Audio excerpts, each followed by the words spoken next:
ओम अज्ञानतिमिरन्धस्य ज्ञानञ्जनं शलाकया चक्षुर्मिलितं येन तस्मै श्रीगुरुवे नमः। गुरुवे गौरचन्द्राय राधिकाय तदालये कृष्णाय कृष्णभक्ताय तद्भक्ताय नमो नमः।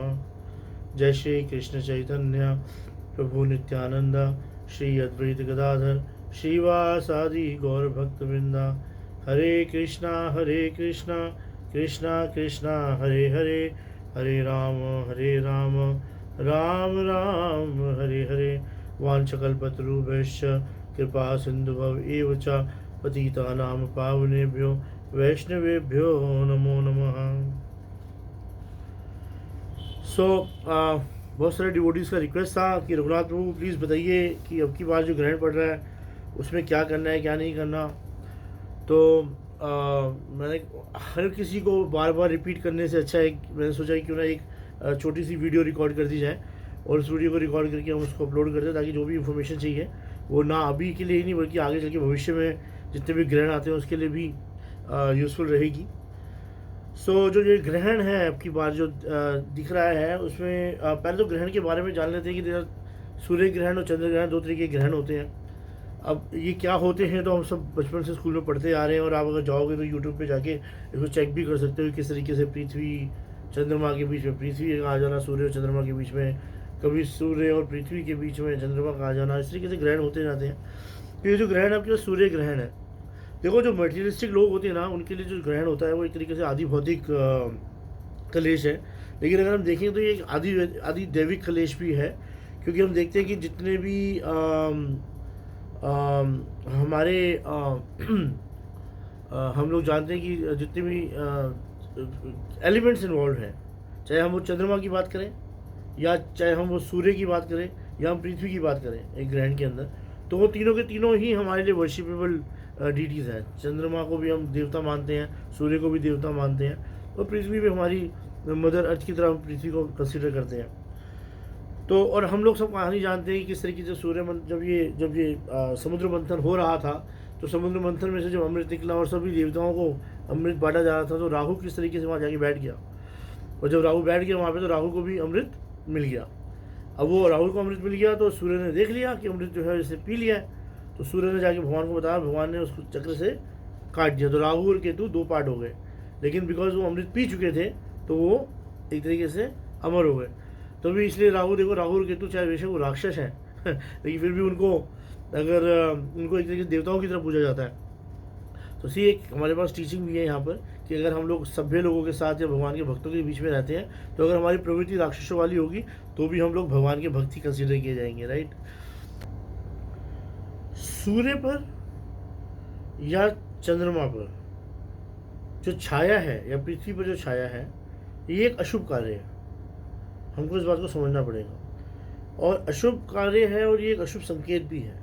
इससे जो है काम बढ़ता है, क्रोध बढ़ता है, हिंसा बढ़ती है और महामारी जो है वो बढ़ती है। आप देख सकते हो कि जो पिछली बार का हमारा ग्रहण था हम अभी भी उसके इफेक्ट से बाहर पूरे तरीके से नहीं आ पाए हैं। और कोरोना जो वायरस जो है ये जो इसका जो इफेक्ट है वो इतना स्ट्रॉन्ग था कि उसने खाली एक भारत देश के ऊपर नहीं पूरी दुनिया के ऊपर कितना प्रभाव डाला। तो हम लोग इस बात को समझ सकते हैं। अब जो बात आती है हम लोगों के बारे में कि हमारे जो स्क्रिप्चर्स हैं वो इसके बारे में क्या बताते हैं। पहले मैं इस पर्टिकुलर जो हमारा ग्रहण है उसके बारे में बताऊं कि जो 21 जून 2020 में जो है इसको कंकणाकृत सूर्य ग्रहण बताया गया है। और ये एक बहुत ही समय के बाद ग्रहण हो रहा है और इसको नंगी आंखों से नहीं देखना चाहिए। अगर आप देखना पहले जिसको देखना ही नहीं चाहिए ग्रहण को, लेकिन अगर आप इस ग्रहण को देखना चाहते हो तो आप टीवी पे देख सकते हो, या अगर आपके पास कोई अच्छे इक्विपमेंट्स है तो आप उससे देख सकते हो। लेकिन आप बिना चश्मे की या बिना उसको सीधा डायरेक्टली मत देखिएगा, इट इज़ नॉट गुड। उसके पीछे कारण ये भी होता है कि जैसे एक सूर्य पहले 10 साढ़े 10 बजे करीब 11 बजे करीब सूर्य की रोशनी वैसे ही बड़ी स्ट्रांग होती है, उसमें ग्रहण पड़ रहा है, ग्रहण जब हट रहा है तो एकदम से आंखों के ऊपर भी बहुत इफेक्ट पड़ सकता है। ये तो एक कारण हो गया। दूसरे जो कारण अब की बार जब भी कभी ग्रहण होते हैं ना या तो पार्शल होते हैं, हाफ होता है या पार्शल होता है, लेकिन अब की बार जो ग्रहण है वो पूर्ण ग्रहण है। तो इस तरीके का ग्रहण होगा कि पूरा के पूरा चंद्र सूरज को ढक लेगा और एक छोटी सी लाइन की तरह जो ग्रहण होगा उसमें से रोशनी निकल रही होगी, रिंग होती है जिस तरीके से, उस तरीके से। तो आप देख सकते हो कि ये जो ग्रहण है वो 10:20 से शुरू होगा, और ग्रहण के जो बीच का पार्ट होगा वो होगा 12:02 से लेके 1:50। यानी कि ये एक ऐसा समय है जो सबसे ज़्यादा हैवी होगा। उस पर्टिकुलर समय पर हमें कभी भी ग्रहण को नहीं देखना चाहिए, ये बहुत ही ज़्यादा अशुभ माना जाता है। तो 10:20 के आसपास शुरू होगा, और 12:02 पे बहुत स्ट्रांग होना शुरू हो जाएगा, और उससे लेकर 1:50 तक ये बहुत ही ज़्यादा स्ट्रांग होगा, और 3:30 तक ये ग्रहण रहेगा। तो आप देख सकते हैं कि जो ग्रहण है ये कितना लंबा ग्रहण है, और ऐसा जो ग्रहण होता है वो हमेशा नहीं लगता, बहुत कम ऐसे ग्रहण आते हैं, और ये बहुत सालों के बाद ये ग्रहण आया है। ये जो ग्रहण है मृगशीरा नक्षत्र में पड़ा है। तो जो भी किसी भी ग्रहण, जो भी कोई ग्रहण जो कि जिस नक्षत्र में पड़ता है उसके पीछे का नक्षत्र और उसके आगे का जो नक्षत्र होता है, ये उन तीनों नक्षत्रों पे सबसे ज़्यादा प्रभाव डालता है। It effects the most. तो यानी मृगशीरा नक्षत्र में जो लोग पैदा हुए हैं, उससे पहले जो नक्षत्र है वो कौन सा है? रोहिणी, मृगशीरा, आद्र, उसके बाद आद्र नक्षत्र। तो ये जो तीन नक्षत्र, जो है नक्षत्र में जो लोग पैदा हुए हैं उनके लिए नक्षत्र सबसे ज़्यादा हैवी है, ये जो ग्रहण है सबसे ज़्यादा हैवी है। और इसमें जो क्योंकि मिथुन राशि में नक्षत्र हो रहा है, क्योंकि मिथुन राशि का है नक्षत्र, तो ये जो मेष, सिंह, कन्या, मकर, मीन राशियों के लिए श्रेष्ठ है। वृष, तुला, धनु राशि वाले जो है उनके लिए मध्यम, और जो मिथुन, कर्क, वृश्चिक और कुंभ राशि वाले व्यक्ति हैं उनके लिए बहुत ही अच्छा नहीं होगा। और जिस विदुषी महिला के उदर में शिशु पल रहे हैं उनमें उनके लिए भी मैं बताऊंगा कि क्या क्या उनको प्रिकॉशंस लेने हैं। तो ये बहुत ही ज़्यादा हमें केयरफुल रहना पड़ेगा इस पर्टिकुलर ग्रहण में। अब ग्रहण में क्या करना चाहिए, क्या नहीं करना चाहिए, इसके भी बहुत सारे दृष्टिकोण हैं। कुछ वैष्णव दृष्टिकोण है और कुछ जो है कर्मकांड के दृष्टिकोण है। देखो, हमारे स्क्रिप्चर्स में बताया गया है कि हमें किस तरीके से अपने आप को ग्रहण से बचाना चाहिए। तो सबसे बड़ा कारण तो ये कि घर में रहो। आज के टाइम में सबसे हर तरीके से अगर आप हीरो भी बनना चाहते हो तो आप घर में रहो। इसके इफेक्ट जो है वो भूमि पर है, प्रजा पर और धरती पर पड़ते ही पड़ते हैं हर ग्रहण के। अगर कोई व्यक्ति ऐसा सोचे कि मेरे को ग्रहण का कोई प्रभाव नहीं पड़ेगा तो ये गलत सोच रहा है। ये जैसे कहते हैं बारिश होती है तो बारिश हमेशा ये देख के नहीं होती कि कहाँ पानी है कहाँ पानी नहीं है। बारिश जब होती है बारिश होती है, वो पूरा पानी गिराती है, अपने बादल पूरा पानी गिराते हैं। उसी तरीके जो ग्रहण होता है उसका जो इफेक्ट होते हैं वो सबके ऊपर पड़ता है। अब हम लोगों के लिए ये समझने वाली बात है कि हम लोगों के पास होता है सूतक। एक सूतक का जो कंसेप्ट है वो है, देखो जैसे एक वृद्ध वशिष्ठ करके ग्रंथ है जिसमें लिखा है सर्वेषाम एव वर्ण नाम सुक्तम राहु दर्शन। यानी कि सुक्तम means contamination. So this happens for everyone. It is not that it's for me और लाइक जैसे बताया कि ये सबके ऊपर ही होता है। एनी एक्टिविटी, जो भी ऐसी एक्टिविटी हमारे भक्ति के लिए बाधा बने, है ना, या फिर वो कर्म कांड में अगर आती हो तो हम उसको त्याग करते हैं। वैष्णव लोग हम कभी भी उसको एक्सेप्ट नहीं करते। अब कर्म मिश्रित जो भक्त होते हैं कभी कभी वो सारे के सारे जो नियम होते हैं ग्रहणों के वो पालन करते हैं, लेकिन जो भगवान के भक्त होते हैं वो भगवान पे आश्रित रहते हैं और जो भगवान की जो द्वारा दी गई हमारी इंस्ट्रक्शंस हैं उसको पालन करते हैं। तो एक बात ध्यान में रखना कि जो ग्रहण होता है ना उसके सारे के सारे नियमों का पालन करना अच्छी बात है, लेकिन इससे भक्ति बढ़ेगी या नहीं बढ़ेगी ऐसा कहीं मेंशन नहीं है।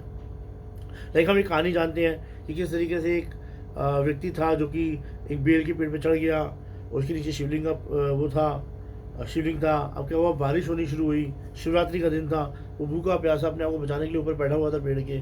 उसके हाथ से उसका हाथ ऐसे था सीधा, तो उसके हाथ से पानी गिर रहा था, शंकर भगवान के ऊपर गिर रहा था। तो शंकर भगवान को लगा ये मुझे अभिषेक कर रहा है। अब उसने क्या किया, जब उसमें कुछ करने के लिए था, वो ऐसे ही बोल हो रहा था, तो उसने क्या किया, उसने पत्ते तोड़ने शुरू किए, पत्ते नीचे फेंकने शुरू किए। तो वो पत्ते नीचे फेंक रहा था, शंकर भगवान को लगा मुझे बेल मुझ पर गिरी। तो क्या हुआ कि उसने एक अनइंटेंशनल एक्ट किया, but he got the benefit, right. तो ऐसा जैसे एकादशी है, अब कोई व्यक्ति एकादशी को पालन करे या ना करे, लेकिन कोई व्यक्ति अगर एकादशी वाले दिन अन्न नहीं खाता गलती से भी बाय एनी चांस, तो उसको उस एकादशी का फल मिल जाएगा। लेकिन जो ग्रहण होते हैं, ग्रहण के अंदर हमें अगर ग्रहण के सारे नियम पालन करेंगे हम लोग, तो इससे हमें बेनिफिट होगा या नहीं होगा ये कहीं पे मेंशन नहीं है। और I am a devotee and I should not follow this, ऐसा बोलना भी ठीक नहीं है। तो इसलिए क्या करना चाहिए, हमें हमेशा एक फाइन लाइन, एक डिवोटी कहते हैं ना, कृष्ण भक्त जो होते हैं बहुत चतुर होते हैं, वो एक फाइन लाइन ढूंढते हैं हमेशा, कि ऐसी कोई मैं फाइन लाइन ढूंढूं जिससे अंदर से मैं जिसमें मेरा भक्ति जो है, धर्म जो है वो भी नष्ट नहीं हो रहा, मेरा समय भी बर्बाद नहीं हो रहा, मैं भगवान को भी याद कर पा रहा हूँ, और जो रिचुअल्स है अगर वो किसी तरीके से मुझे फॉलो कर रहे हैं या मुझे पालन करना है उनका, तो वो पालन कर रहा हूँ। तो जैसे कहते हैं ना, शिवरात्रि का व्रत रखने से ना हम वैष्णवों को कृपा मिलती है। अब हमारे यहाँ पे कहीं लिखा नहीं है कि हमें शिवरात्रि का व्रत करना ही करना, लेकिन हम वैष्णव शिवरात्रि का क्यों करते हैं, क्योंकि वैष्णव नाम यथा शंभु, हमें पता है कि शंकर भगवान जो है ना, उनसे हम लोग अगर भक्ति मांगेंगे तो हमें भक्ति डेफिनेटली देंगे। तो उसी तरीके से अगर हम यही सोच करके ग्रहण की व्यवस्था को देखें, तो ग्रहण जो है हमें थोड़ा बहुत हेल्प करता है। अब हम सूतक के बारे में बात करते हैं। जो सूतक होता है वो सूर्य ग्रहण में 4 पहर पहले लग जाता है, और चंद्र ग्रहण में जो होता है वो सूतक 3 पहर पहले लगता है। यानी कि सूर्य ग्रहण जो 12 घंटे पहले सूतक लग जाता है सूर्य ग्रहण में। यानी कि अगर 10:20 है तो रात को 10:20 से हमको सूतक लग जाएगा। तो उस सूतक में क्या कहा जाता है कि if you can't follow then it says that you can give up eating in the last पहर। मतलब वैसे तो हमको ना जब सूतक लगता है, सूतक लगने से लेके चंद्र ग्रहण या सूर्य ग्रहण और सूर्य ग्रहण के ख़त्म होने तक ना कुछ खाना चाहिए ना कुछ पीना चाहिए। और रात को 10:20 से लेके अगले दिन के 3 ऑलमोस्ट 30 मिनट तक अगर हम लोग कुछ नहीं खाएंगे या कुछ नहीं पिएंगे तो हम भजन नहीं कर पाएंगे। तो उसमें हम क्या कर सकते हैं कि हम लोग सारे पहरों को छोड़ के एटलीस्ट 3 पहरों को अवॉइड करके जो चौथा पहर है उससे पहले कुछ खाए या कुछ पी लें। तो शायद अगर हम कुछ खा ले पी ले तो उतना असर नहीं पड़ता। एक्चुअली में सूतक में खाना पीना इसलिए मना होता है कि जब ग्रहण का समय होता है उस समय हमें मलमूत्र का त्याग नहीं करना चाहिए। वो बहुत ही ज़्यादा कंटेमिनेटेड पीरियड माना जाता है और उसमें कहा जाता है कि हमें मलमूत्र नहीं त्याग करना चाहिए। तो उस वजह से ही कहा जाता है कि सूतक मतलब ग्रहण शुरू होने से पहले ही अगर हम लोग कुछ नहीं खाएंगे कुछ नहीं पिएंगे तो ना हमें लघु शंका होगी ना दीर्घ शंका होगी। सूतकों में जितने बालक होते हैं, छोटे बच्चे होते हैं या वृद्ध होते हैं या योगी होते हैं ना या आसक्त जन होते हैं, उनको भोजन किया जा सकता है या उनको सो भी सकते हैं, वो ऐसी कोई प्रॉब्लम नहीं है। उनके लिए कोई नियम नहीं होते, बच्चों के लिए कोई नियम नहीं होते। हाँ ये ज़रूर होता है कि हम लोग अगर सूतक में नहीं खाते हैं तो हमारी लाइफ बहुत रेगुलेटेड होती है। 4 याम भोजन नहीं करना चाहिए और चंद्र ग्रहण में 3 याम भोजन नहीं करना चाहिए। हिमाद्री स्मृति है उसमें लिखा है ग्रहे हमने भवेत स्नानम, यानी कि जब राहु ग्रास कर रहा है या स्टार्ट हो रहा है ग्रहण लगना तो स्नान होना चाहिए। यानी कि जब भी हम लोग कभी ग्रहण शुरू होने वाला होता है तो उससे पहले हमें स्नान करना चाहिए। ग्रस्ते होमो विधीयते, यानी कि जब ग्रस्त जो हो रहा है, ग्रस्त जो यानी कि ग्रहण हो रहा है तब हमको यज्ञ करना चाहिए। वैष्णव जपा करते हैं और मंत्र अनुष्ठान भी करते हैं। कुछ लोग पुरुष चरण भी करते हैं। और हमारा तो जो यज्ञ है वो हरिनाम संकीर्तन है। हरिनाम संकीर्तन यज्ञ की जय। तो हम लोग जो है भक्तों के साथ बैठ के हरे कृष्ण महामंत्र कर सकते हैं। सोशल डिस्टेंसिंग में मेंटेन करके रखेंगे, कोरोना का पंगा है, लेकिन हम लोग जितना ज़्यादा हो सके ज़्यादा से ज़्यादा उसमें उस समय में हम लोग ज़्यादा से ज़्यादा भगवान का नाम ले सकते हैं, हरि नाम ले सकते हैं। किसी व्यक्ति को मंत्र सिद्ध करना है, जैसे कि कुछ लोग होते हैं जो चाहते हैं कि लेकिन उनका कोई मंत्र सिद्ध हो जाए, या जैसे कोई लोग होता है जो चाहते हैं कि उनका नरसिंह कवच सिद्ध हो जाए, कुछ लोग चाहते हैं उनका नारायण कवच सिद्ध हो जाए, तो कंटिन्यूसली नारायण कवच का पाठ करते रहेंगे उस समय। जो प्रेग्नेंट वुमेन है वो जब करने के साथ साथ जब भी उनको मौका मिले तो वो पाही पाही महायोगीन देव देव जगतपते नान्यम तद भय पश्चिम वृत्त मृत्यु परस्परम, ये भागवतम का श्लोक है। मैं आपको लिख के अभी आप देख सकते होंगे, मैं आपको नीचे जो कमेंट है उसमें दे दूँगा। ये जो मंत्र है इसका जाप कर सकती हैं प्रेग्नेंट माता जी। और प्रेग्नेंट माता जी और क्या कर सकती है मैं आपको बताऊंगा उसके बारे में।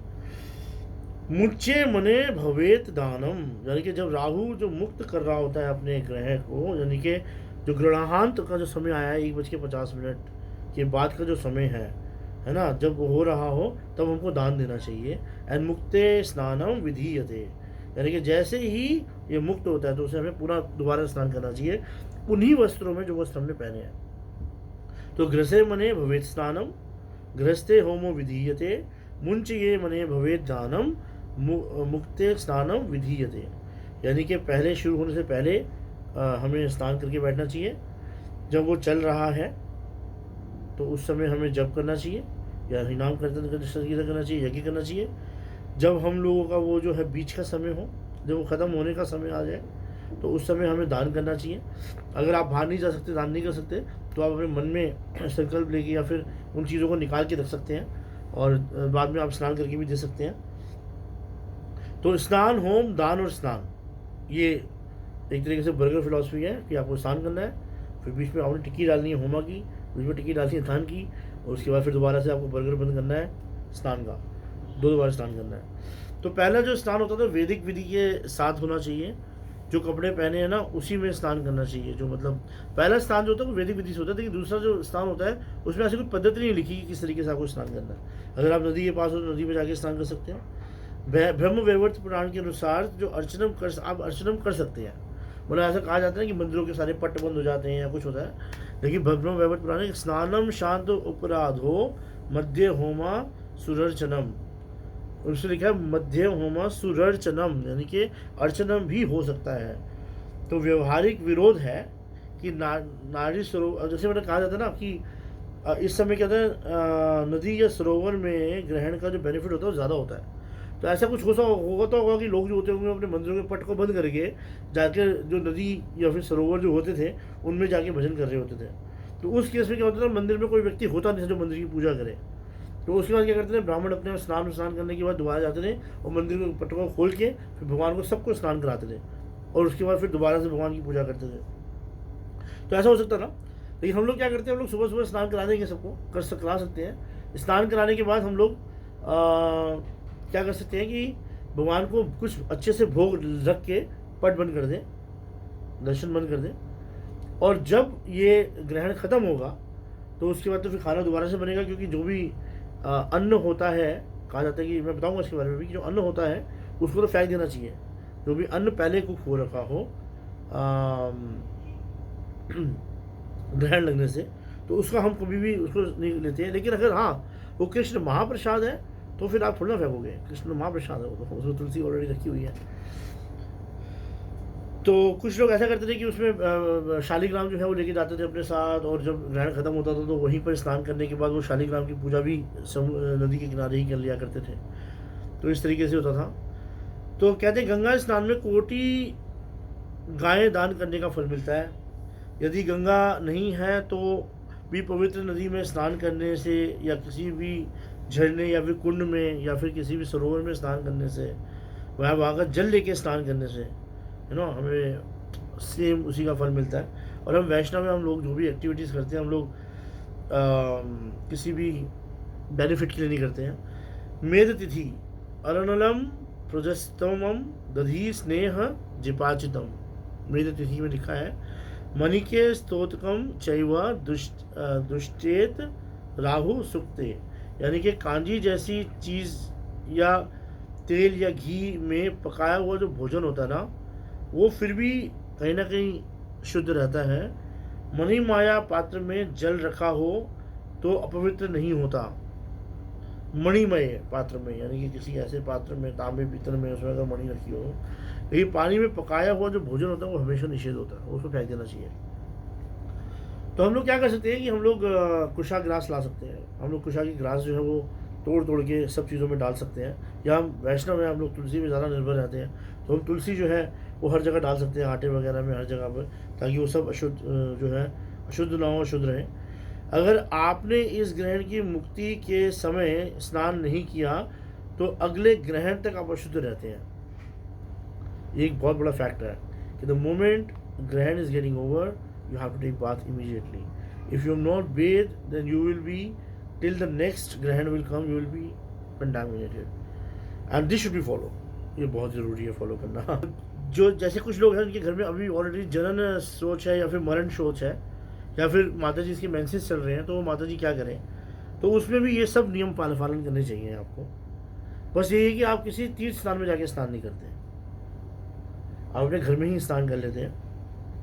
अगर आपके घर में जन्म अशौच है या फिर मरण अशौच है या फिर माता जी के मेंसेस चल रहे हैं, तो उसमें कर सकते हैं.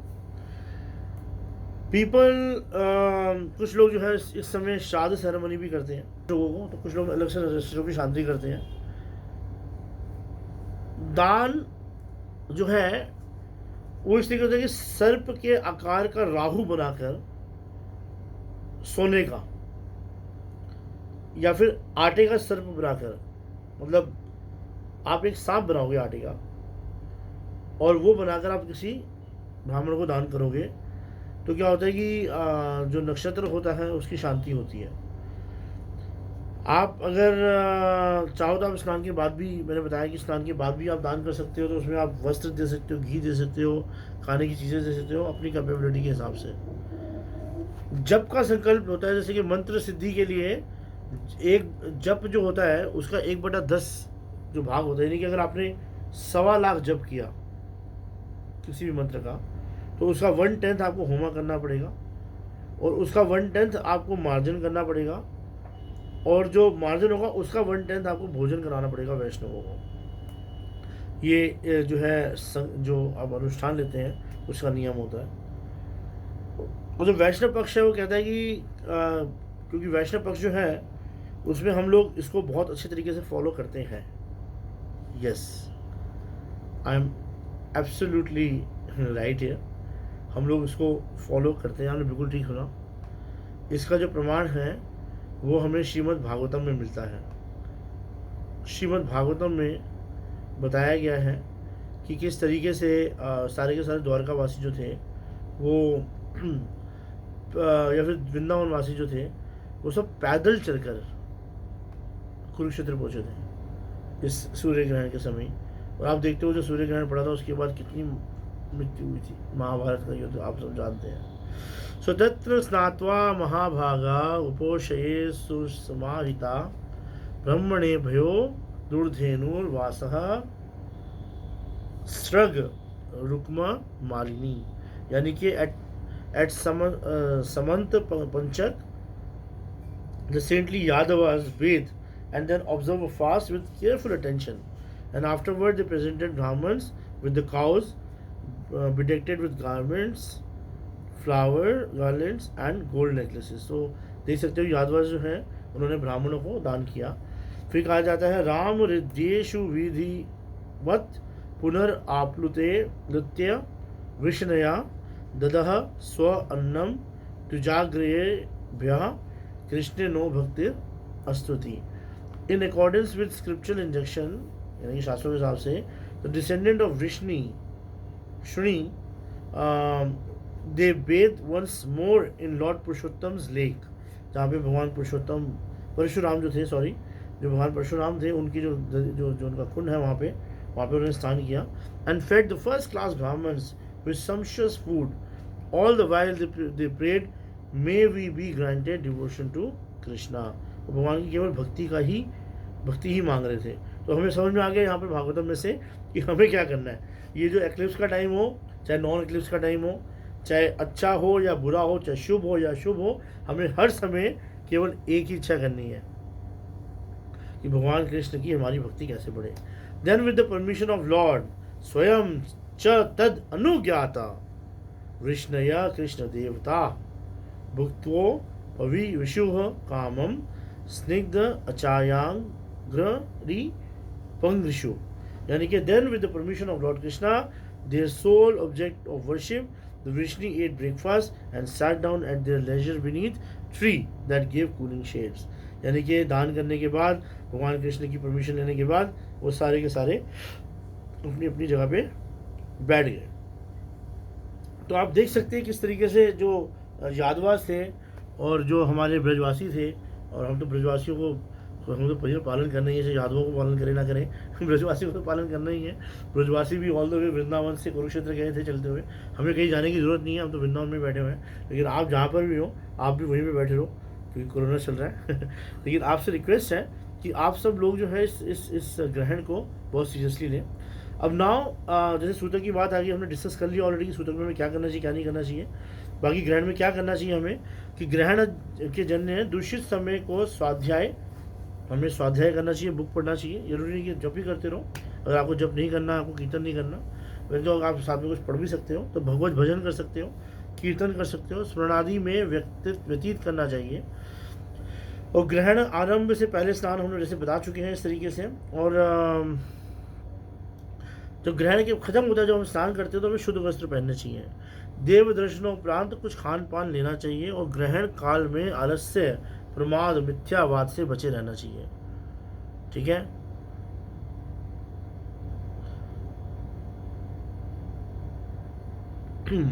तो आप देख सकते हो कि जो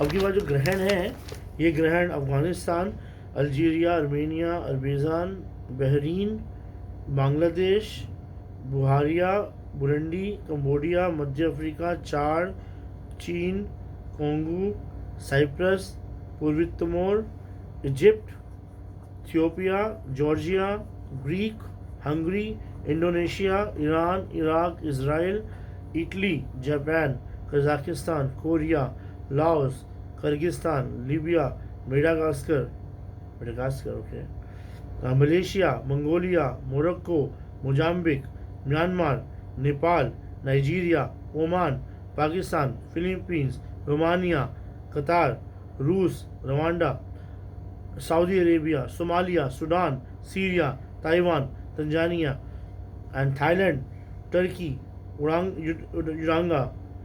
Uganda, Ukraine, Uzbekistan, Vietnam, Yemen, Zambia और जिम्बाब्वे आदि में भी दिखेगा, भारत के अलावा। तो आप देख सकते हो कि it's a very very very complicated time, और हमें बहुत संभल के रहना पड़ेगा।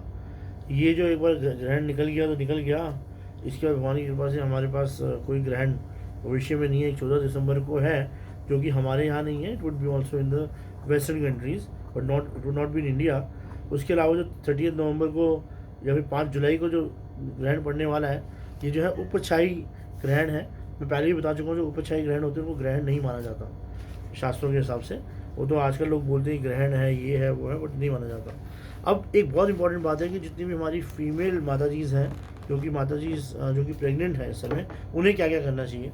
उनको फायर के पास नहीं जाना चाहिए, अग्नि के पास नहीं जाना चाहिए, उनको ग्रहण नहीं देखना चाहिए, उनके ना बालों में कोई पिन नहीं लगी होनी चाहिए, या उनके कानों में कोई ईयरिंग्स वगैरह कुछ नहीं होने चाहिए, सब उतार के रख दो। गले में ऐसी कोई भी नुकीली चीज़ कुछ भी हो, सब उतार के रख दो।